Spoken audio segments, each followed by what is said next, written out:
Right now, as you're watching this, you're probably doing something that's making you weaker. Not physically, mentally. You're giving away your power without even knowing it.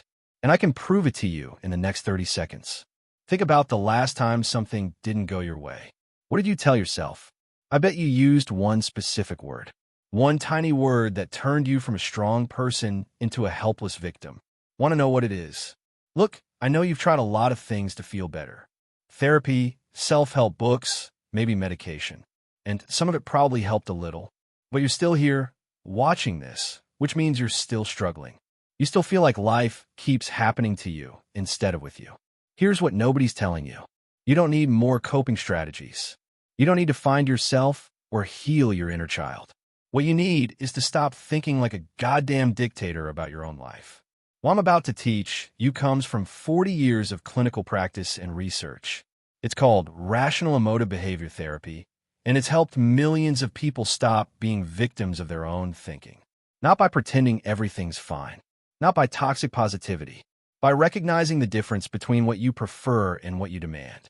By the end of this video, you'll know exactly how to spot the thinking patterns that drain your power, why they feel so true even though they're destroying you, and what to replace them with. This isn't theory. This is practical, use it today psychology. And yeah, it's going to challenge some beliefs you hold sacred. Good. That's how growth works. So let's start with the biggest power leak.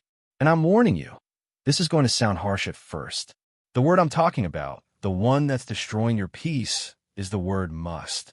And its cousin should need to have to got to ought to. Every time you use one of these words to describe how reality should be, you're setting yourself up for misery. I call this masturbation.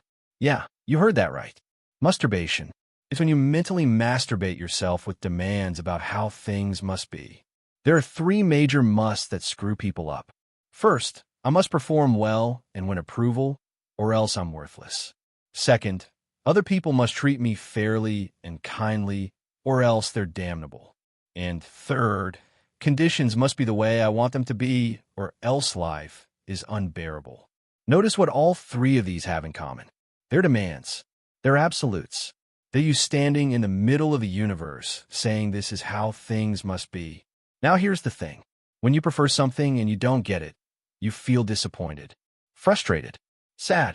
Those are normal, healthy emotions. But when you demand something and you don't get it, you feel anxious, depressed, enraged. Those are disturbed emotions. The difference isn't what happened to you. The difference is what you told yourself about what happened. Let me show you what I mean. I developed something called the ABC model. A is the activating event, the thing that happens. B is your belief about that event.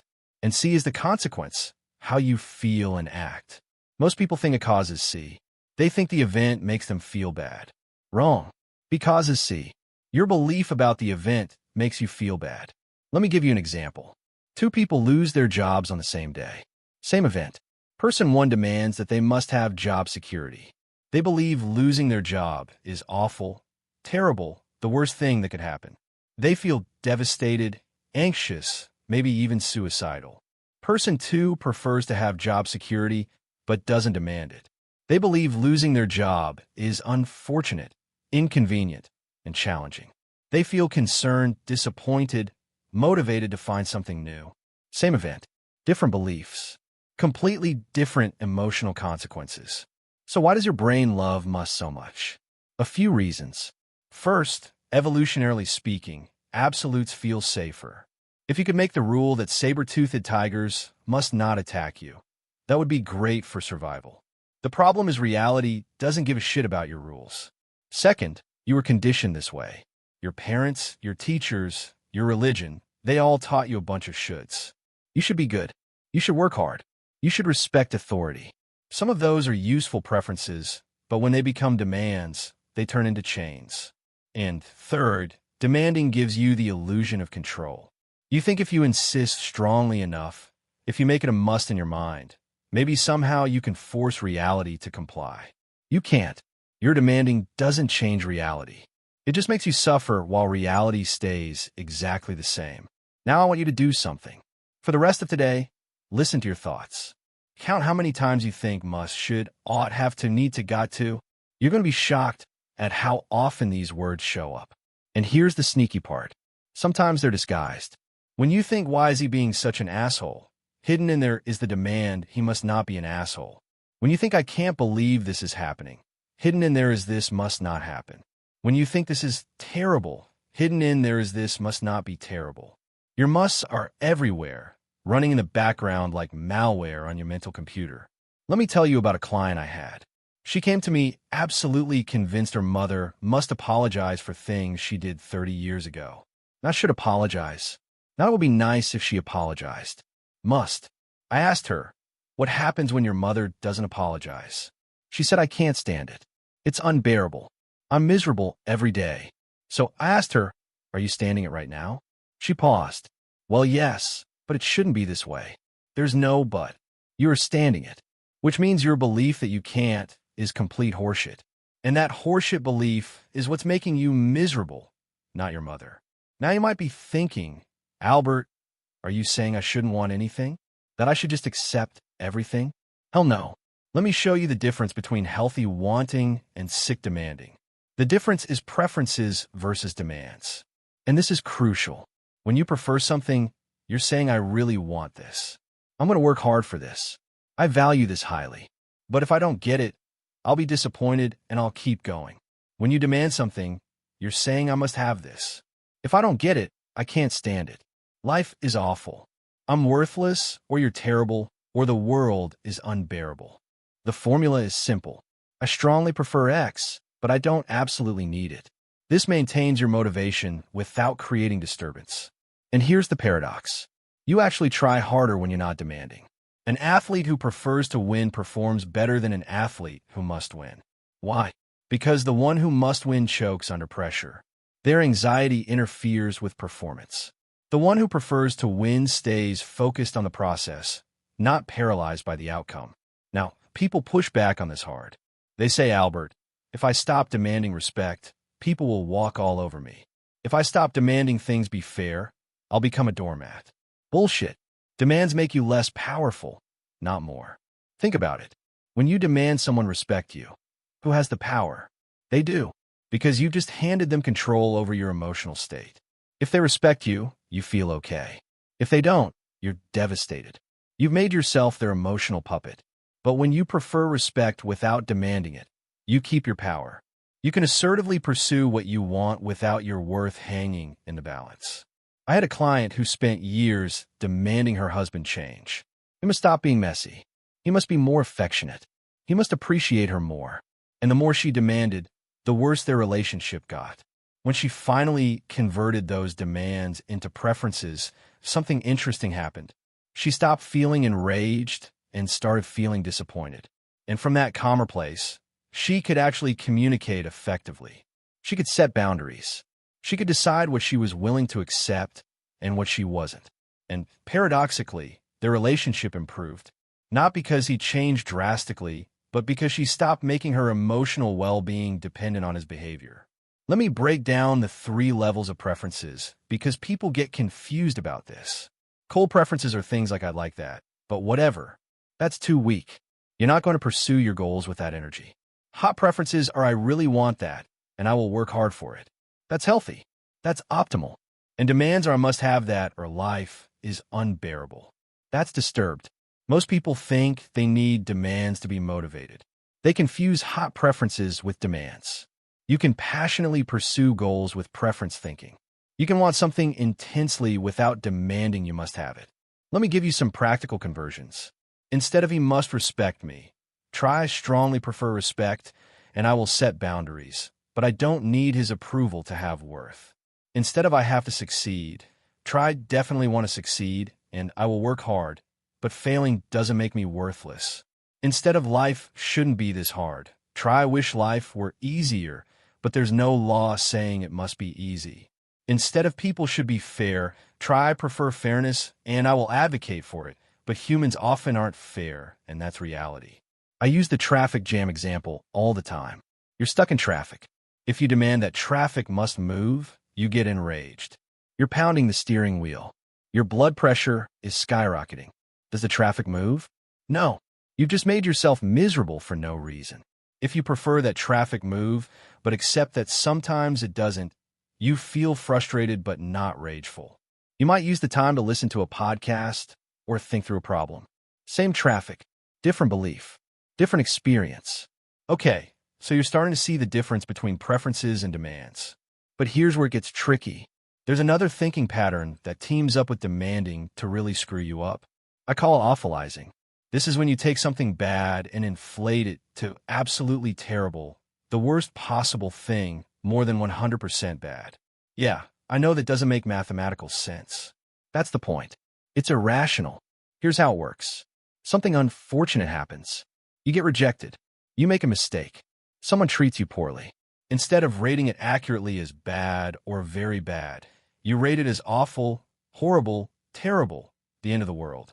You go beyond completely bad to somehow worse than completely bad. It's what I call the 101% fallacy.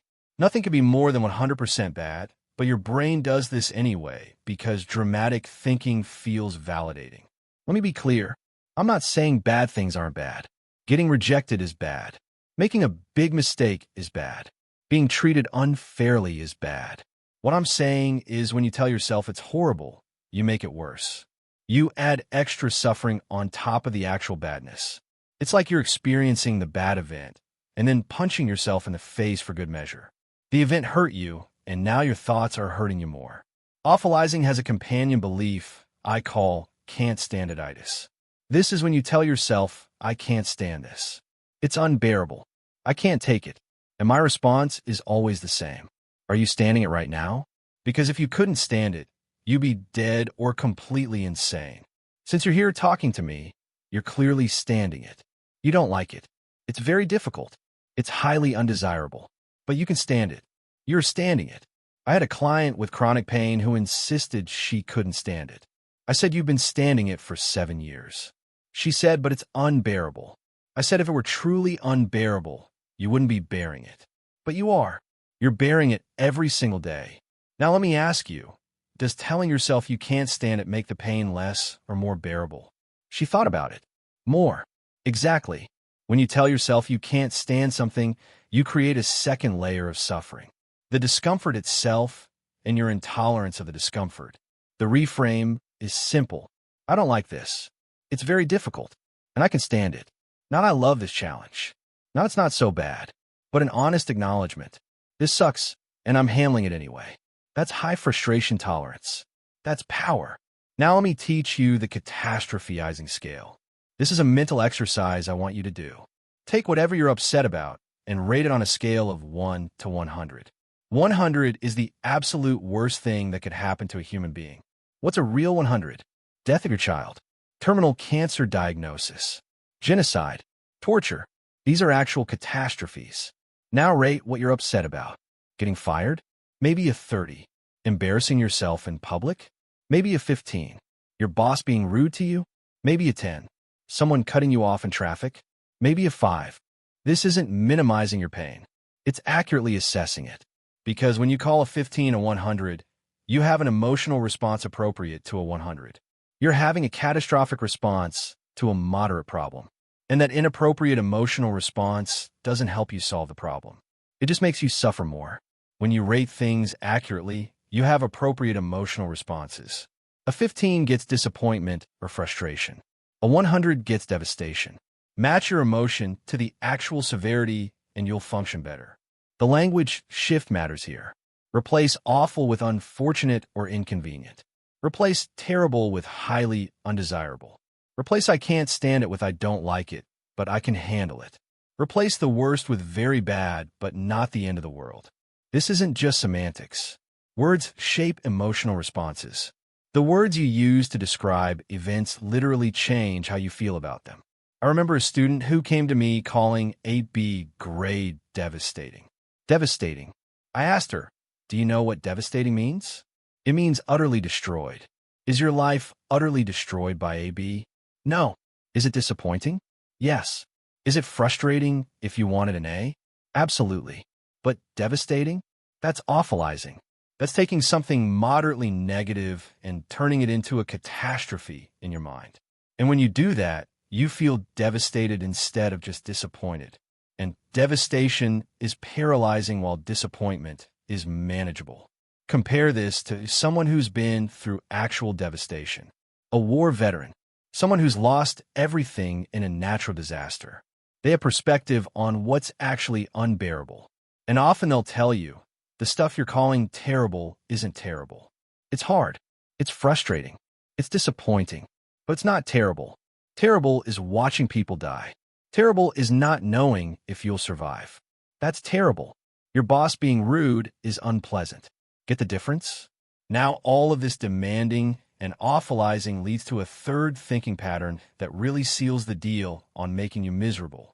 It's called global rating, and it's probably the most damaging one of all. This is when you rate your entire self based on a few behaviors or characteristics. It's the leap from I did something bad to I am bad. From I failed at this to I'm a failure. From I acted stupidly to I'm stupid. And it's completely illogical. Think about it. You're made up of thousands, maybe millions of characteristics, behaviors, experiences, thoughts, actions over time. You have strengths and weaknesses. You do some things well and other things poorly. You act kindly sometimes and badly sometimes. You succeed at some things and fail at others. You're a complex, ever-changing human being. So how can you legitimately give yourself one global rating? You can't. It's mathematically absurd. When you say I'm a failure because you failed at one thing, you're rating billions of characteristics based on one behavior. It's like reading one page of a book and saying this is a terrible book. You haven't read the whole book. You don't know. Or it's like judging an entire restaurant based on one dish on one night. It's an overgeneralization. And it's damaging because when you globally rate yourself as bad or worthless or a failure, you feel devastated. You feel hopeless. Why try to improve if you're just fundamentally defective? Here's what I teach instead. You can rate your behaviors, but you can't legitimately rate your entire self. I did this badly is a factual statement you can work with. I am bad is a global condemnation that helps nothing. The behavior was ineffective. Okay, what can you learn? What can you do differently? That's useful. You're ineffective as a person. That's paralyzing. That's destructive. That's irrational. Traditional psychology says build self-esteem through achievement. Do well and you'll feel worthy. And I say that's a trap. That's setting yourself up for suffering. Why? Because self-esteem based on performance is always fragile. Always. If you're worthy when you succeed, then you're worthless when you fail. You've created a system where your value fluctuates with your circumstances. And since you will fail sometimes because you're human, you've guaranteed yourself periods of feeling worthless. My alternative is unconditional self-acceptance. I abbreviated it as USA. Not the country, though I like the parallel. Unconditional self-acceptance means I accept myself fully as a fallible human being regardless of my behaviors or achievements. Notice I didn't say I approve of all my behaviors. I didn't say I'm perfect or I never need to improve. I said I accept myself, my being, my existence. My worth as a person is not up for debate. It's not conditional on performance. This doesn't mean you don't try to improve. It means you refuse to globally rate yourself based on your behaviors. You say I am a person who sometimes does well and sometimes screws up. That's what all humans do. When I fail, I don't like what I did and I'm still a worthwhile human. When I succeed, I like what I did and this doesn't make me superior to others. You separate behavior from self. You rate the behavior. You accept the self. Always. Let me give you an example. Public speaking. If you have conditional self-esteem and you give a bad speech, you think I'm a failure. I'm incompetent. I'm worthless. That devastates you. You might avoid public speaking entirely to protect your fragile self-worth. But if you have unconditional self-acceptance and you give a bad speech, you think that speech didn't go well. I made some mistakes. What can I learn? I'm still a worthwhile person who gave a bad speech. That's disappointing, but not devastating. And you can try again because your worth isn't on the line. The freedom this creates is enormous. You can acknowledge mistakes without devastation. You can pursue goals without your worth hanging in the balance. You can take risks because failure doesn't mean you're a failure. You can receive criticism because someone critiquing your behavior isn't condemning your entire being. You can compete without needing to win to prove your value. You can be rejected and recognize it doesn't make you rejectable as a person. You can screw up royally and still accept yourself while working to fix the problem. I'll tell you about my own experience. Early in my career, I faced a lot of professional rejection. My ideas were controversial. The psychoanalytic establishment hated me. My papers were rejected. I was criticized publicly, and I had a choice. I could globally rate myself. They rejected my work, therefore I'm worthless. Or I could maintain USA. They don't like my approach, and I'm still a worthwhile person pursuing what I believe in. I chose the latter, and it wasn't easy. It took practice, but it allowed me to keep working, keep developing REBT, keep helping people, even when I faced opposition. Now we don't just globally rate ourselves. We globally rate other people too. He's an asshole. She's a bitch. They're idiots. These are global ratings based on some behaviors. More accurate would be he frequently behaves in asshole-ish ways. She sometimes acts unkindly. They're acting stupidly in this situation. Why does this matter? Because global rating other people fuels rage and hatred. Behavioral assessment allows for disappointment and frustration without rage. When you think he's an asshole, you feel enraged. You want to attack him. You dismiss anything he says. You can't work with him. But when you think he's behaving like an asshole right now, you can still be frustrated, but you're not in a rage. You can address the behavior. You can set boundaries.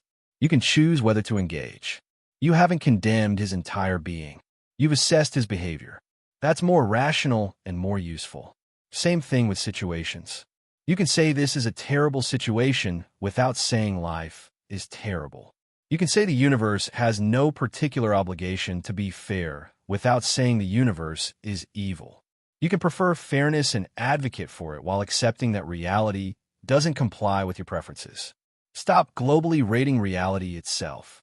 Reality is neutral. It just is.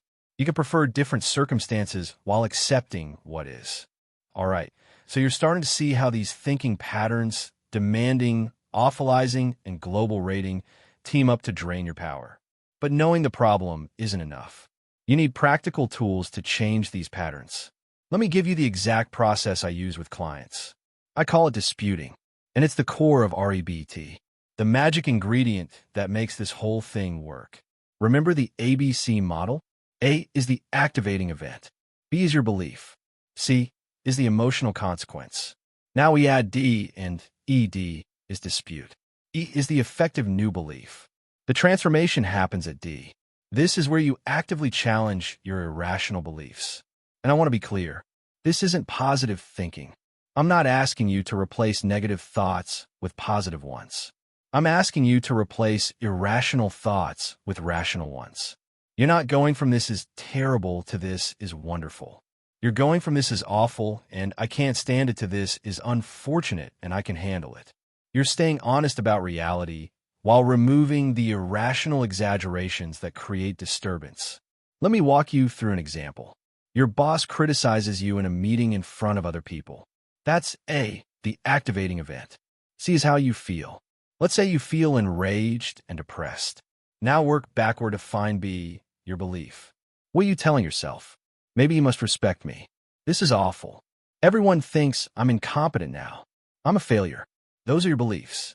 Now identify the irrational parts. Must is a demand. Awful is awfulizing. I'm a failure is global rating. Now dispute each one. Where's the evidence that he must respect you? Show me the law of the universe that says your boss has to treat you with respect. There isn't one. He should. Says who? You prefer it. Absolutely. But there's no must about it. Is this awful? Is it 100% bad or worse? No. It's embarrassing. It's unpleasant. It's frustrating. It's maybe a 20 on the scale of badness. Not awful. Not terrible. Quite bad. Important distinction. Does this criticism make you a total failure? Does it negate every success you've ever had? Does it mean you fail at everything forever? No. It means you received criticism for something. That's it. You're a fallible human who sometimes gets criticized, not a failure as a person. Now create E, the effective new belief. I strongly prefer that my boss treats me respectfully, especially in front of others. This criticism was unpleasant and embarrassing. And there's no law saying he must be respectful. I can handle feeling embarrassed. I'm a fallible human who sometimes gets criticized, and that doesn't define my entire worth. I can address this with him or choose how to respond. See the difference? The new belief is still honest. It's not pretending you liked being criticized, but it's removed the irrational demands, exaggerations, and global ratings. And from this more rational place, you can actually problem solve instead of just suffering. There are 3 types of disputes you can use: empirical disputes, logical disputes, and pragmatic disputes. Use all 3 for maximum effectiveness. Empirical means, where's the evidence? Challenge the belief with reality. Where's the proof that people must treat you fairly? Show me the evidence. There isn't any. People often treat others unfairly. That's the evidence. What's the proof that you can't stand this? You're standing it. That's the proof. Where's the evidence that one failure makes you a complete failure? You've succeeded at many things. That's evidence against it. Logical disputes ask, does this make sense? How does it follow that because you want respect, you must have it? It doesn't logically follow. Wanting something doesn't mean you must get it. How does failing at this task make your entire self a failure? It doesn't. One behavior doesn't define your entire being. That's a logical leap that's not valid. Does it make sense that because something is bad, it's awful and unbearable? No. Bad and awful are different degrees. Something can be very bad without being awful. Pragmatic disputes ask, how is this belief working for you? Is demanding that he must change helping you feel better or worse? Worse. So it's not working. What are you getting by insisting this shouldn't happen? Rage and misery. Is that useful? No. Is awfulizing this situation helping you solve it? No. It's paralyzing you. So it's not pragmatic. A belief that makes you suffer without helping you function is irrational. Drop it. Here's a template you can use. Step 1. Identify the activating event. What happened? Be specific and factual. Step 2. Identify your emotional consequence. How do you feel? Name the emotions. Step 3. Work backward to find your belief. What did you tell yourself? Step 4. Look for musts, shoulds, awfulizing language, global ratings. Circle them. Those are your irrational beliefs. Step 5. Dispute each one using the 3 questions. Where's the evidence for this? Does this logically follow? How is this belief helping me? I'll tell you about my own experience. Early in my career, I faced a lot of professional rejection. My ideas were controversial. The psychoanalytic establishment hated me. My papers were rejected. I was criticized publicly, and I had a choice. I could globally rate myself. They rejected my work, therefore I'm worthless. Or I could maintain USA. They don't like my approach, and I'm still a worthwhile person pursuing what I believe in. I chose the latter, and it wasn't easy. It took practice, but it allowed me to keep working, keep developing REBT, keep helping people, even when I faced opposition. Now we don't just globally rate ourselves. We globally rate other people too. He's an asshole. She's a bitch. They're idiots.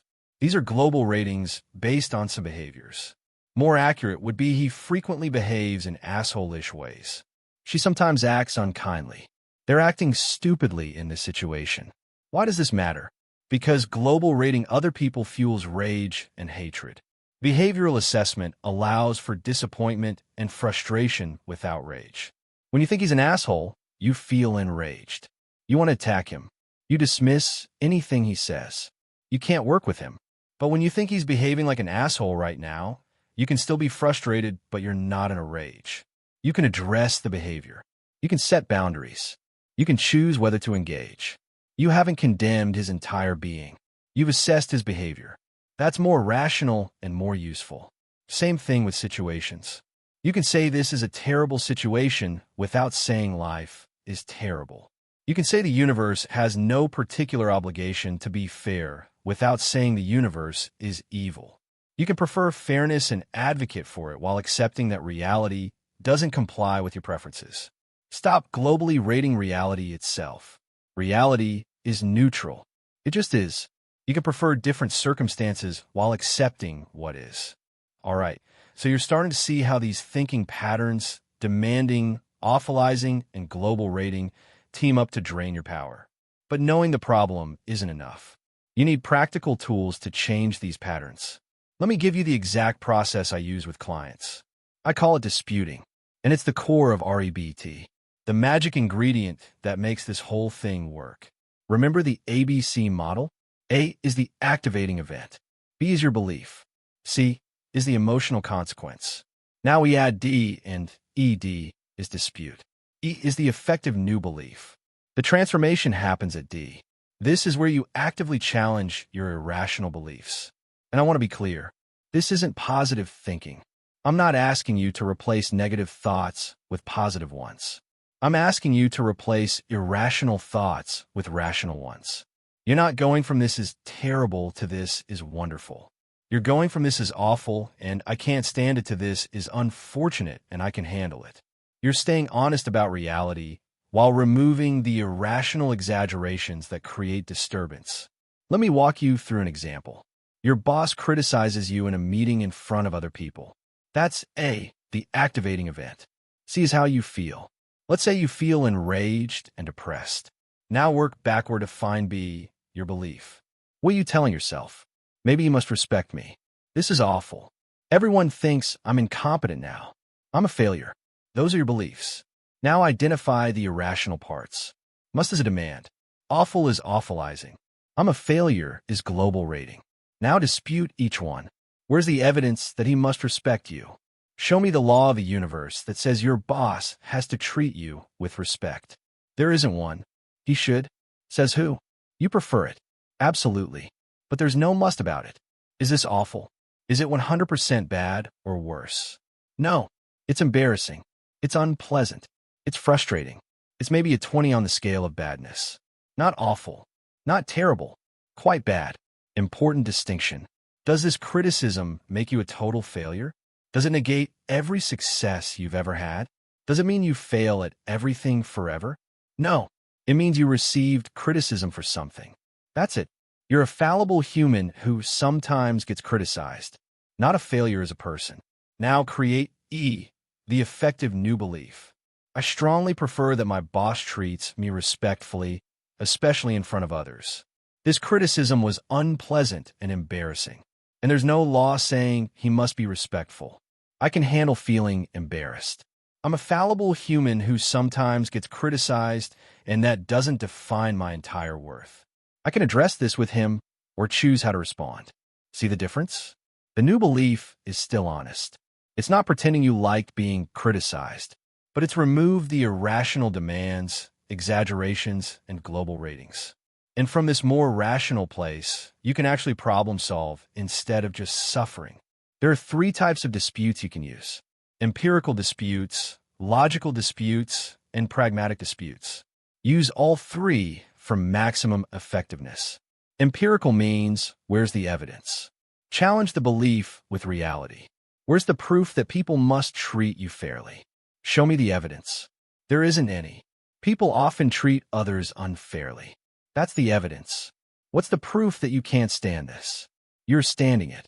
That's the proof. Where's the evidence that one failure makes you a complete failure? You've succeeded at many things. That's evidence against it. Logical disputes ask, does this make sense? How does it follow that because you want respect, you must have it? It doesn't logically follow. Wanting something doesn't mean you must get it. How does failing at this task make your entire self a failure? It doesn't. One behavior doesn't define your entire being. That's a logical leap that's not valid. Does it make sense that because something is bad, it's awful and unbearable? No. Bad and awful are different degrees. Something can be very bad without being awful. Pragmatic disputes ask, how is this belief working for you? Is demanding that he must change helping you feel better or worse? Worse. So it's not working. What are you getting by insisting this shouldn't happen? Rage and misery. Is that useful? No. Is awfulizing this situation helping you solve it? No. It's paralyzing you. So it's not pragmatic. A belief that makes you suffer without helping you function is irrational. Drop it. Here's a template you can use.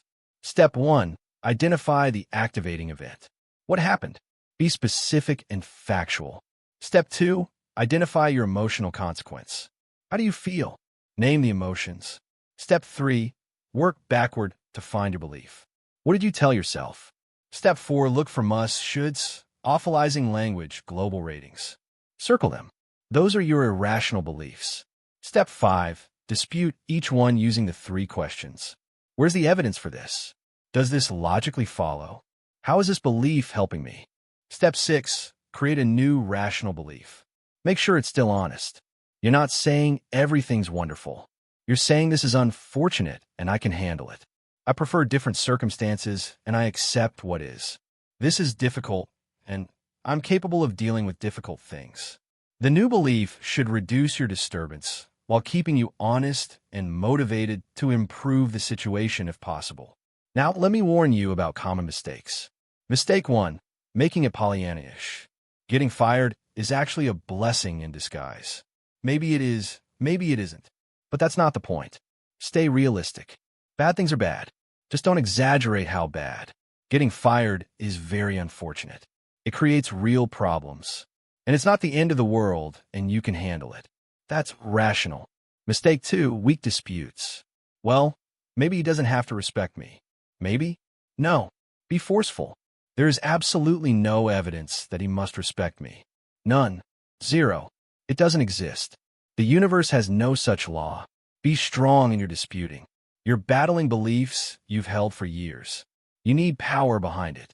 Mistake 3, disputing once and expecting change. You've practiced irrational thinking for how many years? 10, 20, 30? And you think one dispute is going to undo that? You need repetition. Dispute the same belief 20 times, 50 times, 100 times until it weakens. Until the rational belief becomes more automatic than the irrational one. This is a practice, not a one-time thing. Mistake 4, only disputing in your head. Write it out. Say it out loud. Teach it to someone. Explain to a friend why your belief is irrational. The more modalities you use, the better it sticks. Your brain learns through repetition and through different channels. Use them all. Let me tell you about a client who learned to dispute her "I need approval" belief. She had spent her whole life trying to get her father's acceptance. Every decision was about what would make him proud. She was 45 years old and still living for his approval. I asked her, "Where's the evidence you need his approval?" She said, "I just do. I can't be happy without it." I said, "You've gone days, maybe weeks without his approval and you didn't die. You functioned. So clearly you don't need it like you need oxygen. You want it, strongly, but you don't need it." We disputed this belief over and over. She'd say, "It feels like I need it." I'd say, "Feelings aren't facts. Where's the evidence?" Eventually she got it. She converted the demand into a preference. I strongly prefer my father's approval and my worth doesn't depend on it. I can be disappointed that he doesn't give it and still live a full life. And you know what happened? She started making decisions based on her own values. She started living her own life. And ironically, their relationship improved because she stopped being desperate for his approval. Now disputing is the core tool, but there's more to this. You need to understand how to build genuine frustration tolerance and take action even while you're still uncomfortable. Let me show you the final piece.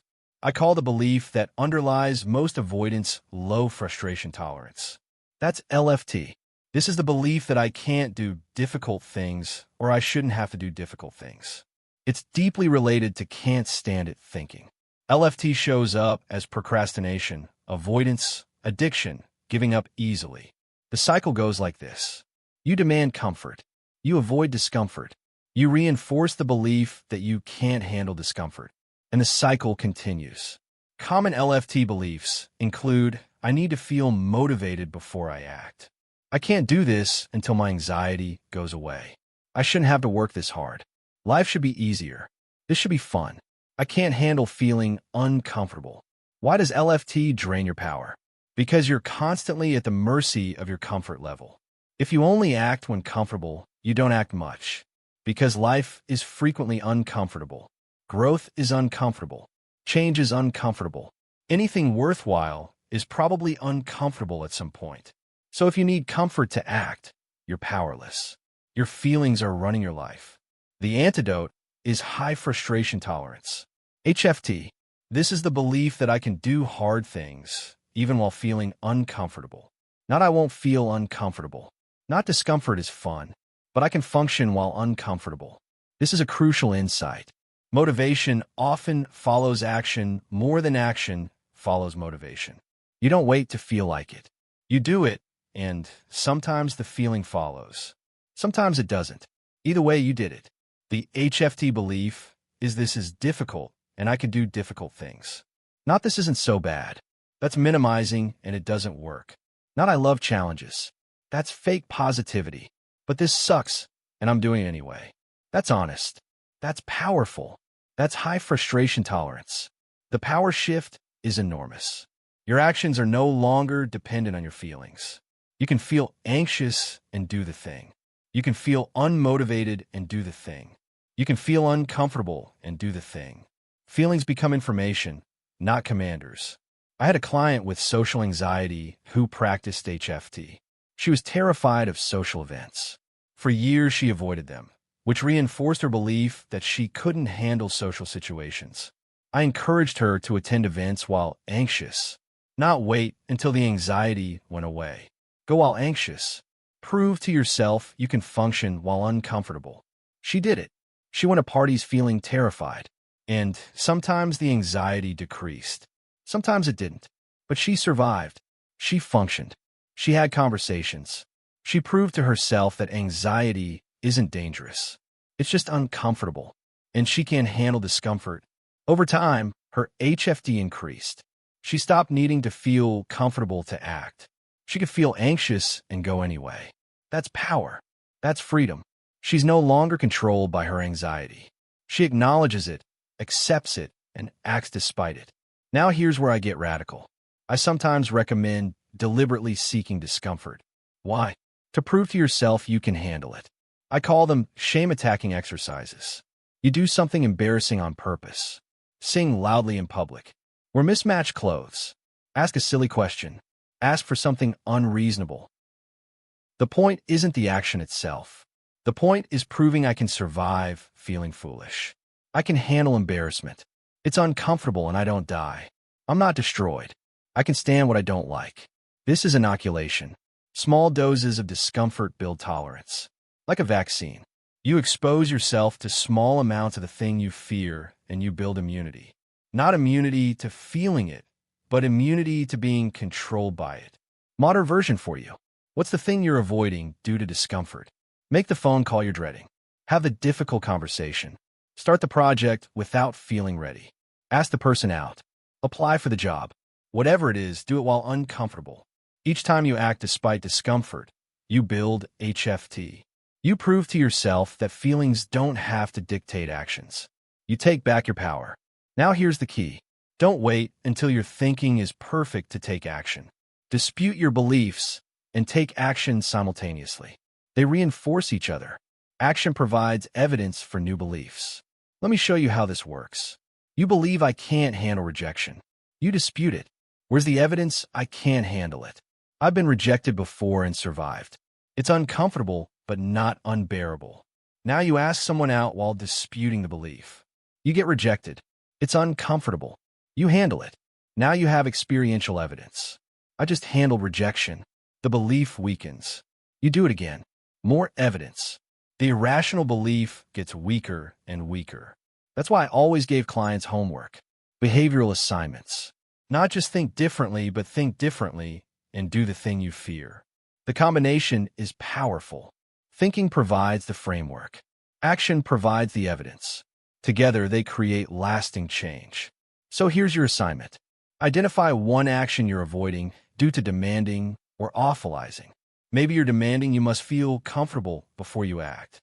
Maybe you're awfulizing how terrible it will be if you fail. Dispute the belief. Where's the evidence? Does it logically follow?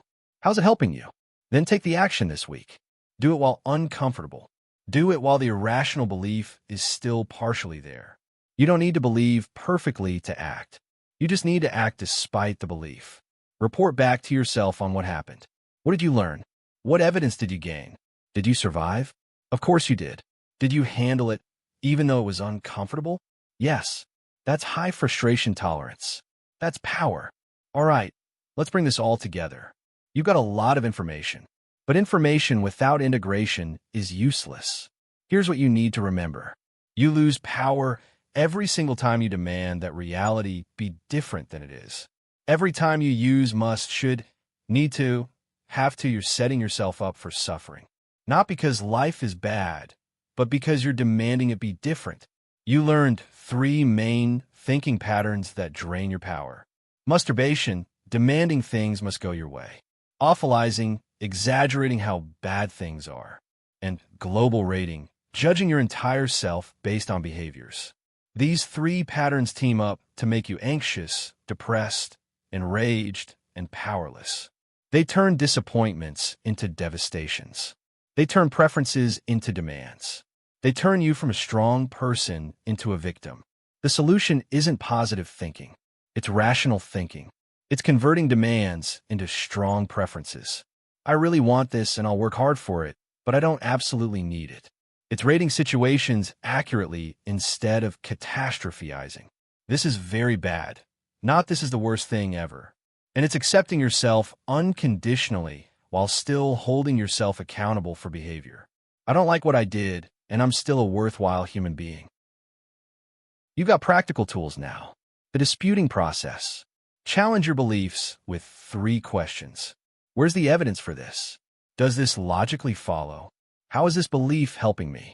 Do this over and over until the irrational beliefs weaken and the rational beliefs strengthen. Building high frustration tolerance. Do difficult things even while uncomfortable.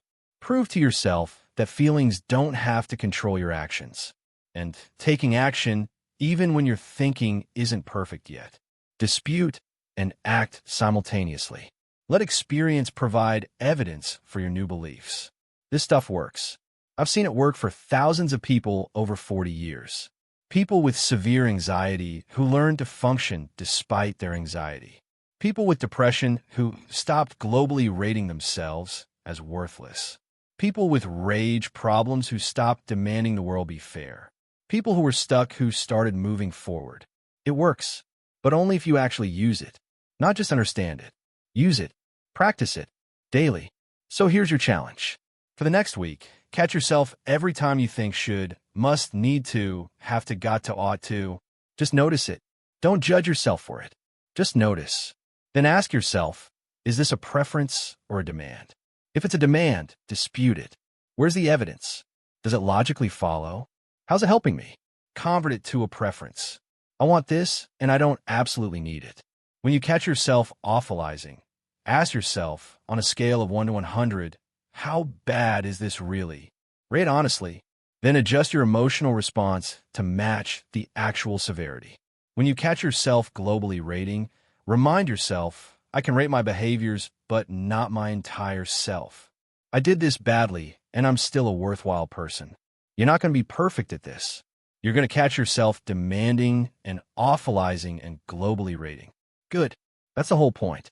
You're a fallible human being learning a new skill. You're going to screw up. You're going to forget. You're going to fall back into old patterns. Accept yourself for that. Don't demand that you must change perfectly and immediately. That would be irrational. Instead, prefer to improve and accept the messy reality of how change actually happens. Slowly, with practice, with setbacks, with persistence. You've got more power than you think. You've just been giving it away to your irrational beliefs, to your demands about how things must be, to your exaggerations about how awful things are, to your global condemnations of yourself and others. Time to take it back. Time to recognize that you can prefer without demanding. You can acknowledge badness without catastrophizing. You can rate behaviors without rating your entire self. You can feel uncomfortable and act anyway. That's power.